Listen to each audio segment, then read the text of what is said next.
The sight that met my eyes was horror itself. A horror that transcended any flight of imagination. Human beings in their death struggles tried to drag themselves away on all fours, madly tearing the clothes off their bodies. There lay a man clawing the ground. There another with his eyes bulging right out of his head, eyes filled with the terror of the unknown. Rasping, wheezing gasps of breath spoke of torture beyond measure. Lips were blue. The whites of men's eyes were blue. The corners of their mouths were frothed with yellow foam, and the pallor of the faces of the dead was unspeakable. Could war be like that? Or was this really the true aspect of war?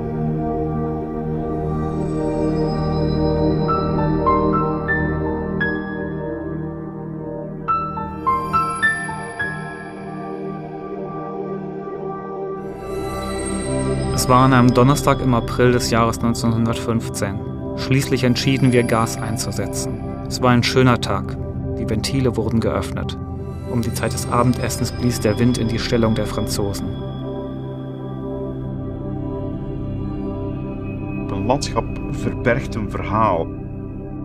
Zoals hier de Duitse stinkpionier, dus de man die verantwoordelijk was voor het opendraaien, samen met veel collega's, van de gasflessen.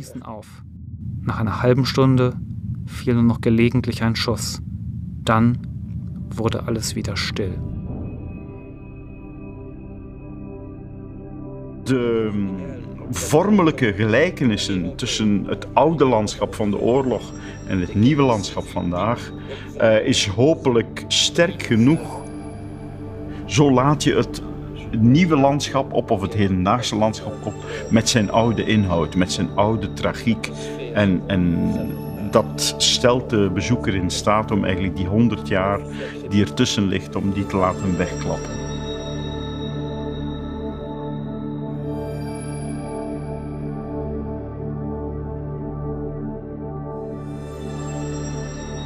On April the 22nd, 1915, at around 5 p.m., chlorine gas was released and seeped down into the trenches along a 4-mile section of the front, quickly affecting 10,000 soldiers.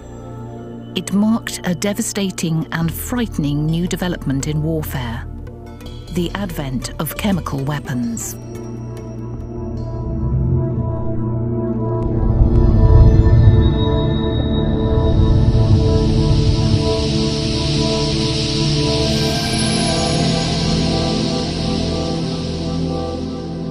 Depuis l'été de 1914, nous n'avions pas connu de journée aussi belle que celle du 22 avril 1915.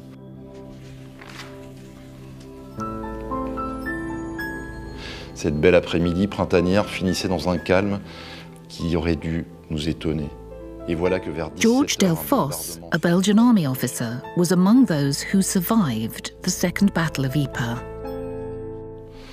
Ils n'ont pas de nom pour ça au départ. Ils se rendent compte qu'ils sont étranglés, un champ de massacre jonché de blessés et de morts où il est impossible de donner des ordres, tandis que les centaines d'obus labourent le sol couvert d'un brouillard que l'intensité du bombardement maintient opaque et suffocant.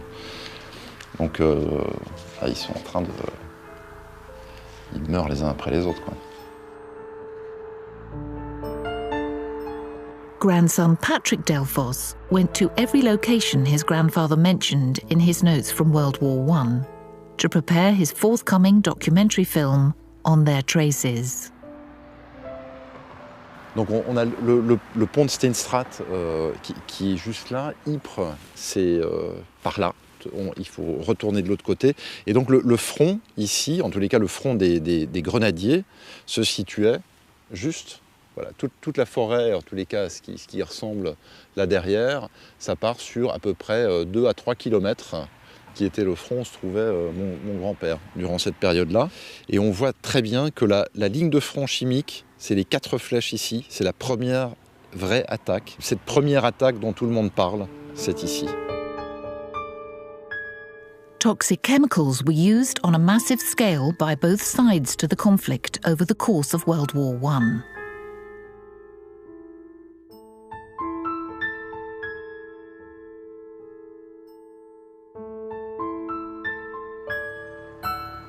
dat hier veel gevochten geweest.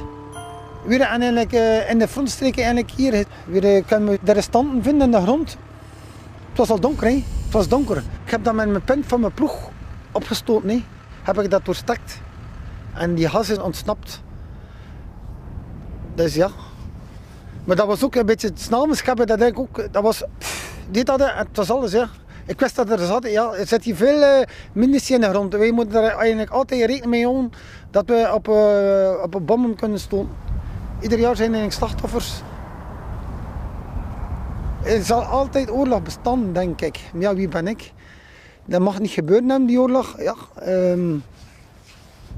je ziet het hier aan de streken, het is hier verzaaid met allemaal van die kerkhoven.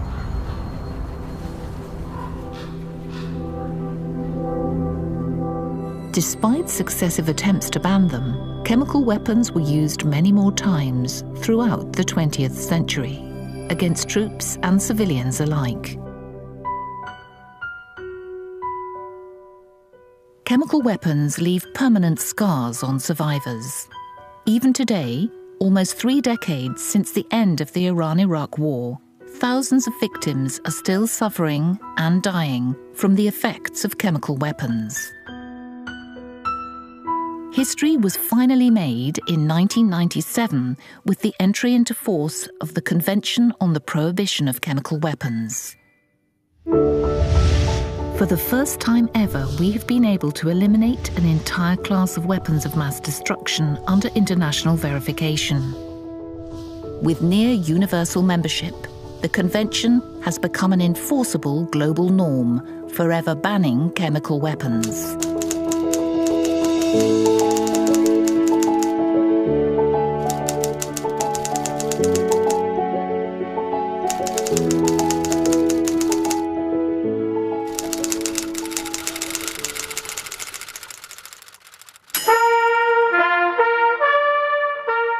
In 2013, in recognition of its extensive efforts to eliminate chemical weapons, the Organization for the Prohibition of Chemical Weapons, the Convention's guardian, was awarded the Nobel Peace Prize, paying homage to all victims. On the squares, in schools and hospitals, wherever mass killing occurred when the inhuman gas arrived, OPCW's work also brings justice to them.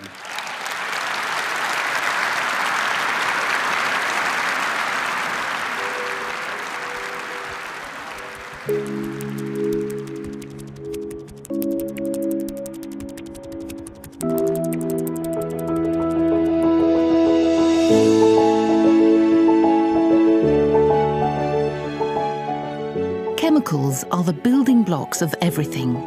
They are the mechanism of life. 100 years after chemical weapons were first used, with the Chemical Weapons Convention firmly in place, we can ensure chemical science always works in the service of peace. And for the first time in history, an entire category of weapons of mass destruction is close to being eradicated. It is possible.